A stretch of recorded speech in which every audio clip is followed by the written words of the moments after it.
সুন্দর মাছগুলা, অনেক অনেক মাছ, কি কালারফুল মাছগুলা দেখতে। এখান থেকে 2-3টা ধরে নিয়ে যাই না আমাদের কোরিয়ার বাসার অ্যাকোয়ারিয়ামে রাখবো এগুলা। আমাদের ওই অ্যাকোয়ারিয়ামের মাছ বাঁচে না, কিন্তু এই মাছগুলো দেখে মনে হইতেছে এগুলো সহজে মনে হয় মরবে না। এই রেস্টুরেন্টটা এত সুন্দর, এদিকের লোকেশনগুলো খুবই সুন্দর, মাঝখান দিয়ে ছবি তুললে অনেক সুন্দর আসবে। আমরা এখন যাচ্ছি হচ্ছে আমার দাদা শ্বশুর বাড়িতে। দাদা শ্বশুর বাড়িতে না, সরি, আচ্ছা ওকে। আমরা এখন যাচ্ছি আমার আসল শ্বশুর বাড়িতে, মানে গ্রামের বাড়িতে। তো যাত্রাপথে এখন হচ্ছে আমরা খেতে আসছি, নাস্তা না করেই বেরোয় গেছি। তো এটা হচ্ছে হোটেল জয়তুন। অন্য একটা হোটেলে নামার কথা ছিল, তো এখানে এত ভিড় আসলে, তো যার কারণে এই জায়গাটা আসতে আসতে ড্রাইভার চাচা বলল যে এই জায়গাটা সুন্দর, তো এই কারণে আমরা এখানে আসছি। বাহ, এই ফুলগুলো খুব ভালো লাগতেছে, এগুলো রিয়েল ফুল।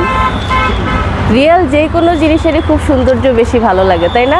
প্লাস্টিকের ফুল কিন্তু ধরো যতই দেয়, তাই না, অত কিন্তু ভাল লাগে না, বলো? রিয়েল ফুলই অনেক বেশি ভাল লাগে না। খুব সুন্দর। এখানে আবার এই যে ওদের বারবিকিউ সেকশনও আছে। সাজানোটা ওভারঅল খুবই খুবই দারুণ, খুবই দারুণ, আমার খুব ভালো লাগছে এটা। তো যারা হচ্ছে ঢাকার বাইরে এই রুটে চলাচল করেন, এই রুটটার নাম কি? এই রুটের নাম কি? ঢাকা চিটাগাং রোড, আচ্ছা, মহাসড়ক। ওই তো, যারা এই রুটে চলাচল করেন তারা হচ্ছে মাস্ট এই রেস্টুরেন্টটা ভিজিট করতে পারেন, ভালো লাগবে। দূরের জায়গাতে গাড়ি থামায় নাস্তা না খাইলে নাকি ভাব আসে না, এটা আমাদের আপনের ডায়লগ। এই বিশেষ ডায়লগ দিছে। আর ভাইয়াকে বলছে হাত ধুতে যাইতে, আমি হাত বাসা থেকে ধুই। এখানে আমাদের মজার মজার আইটেম আছে।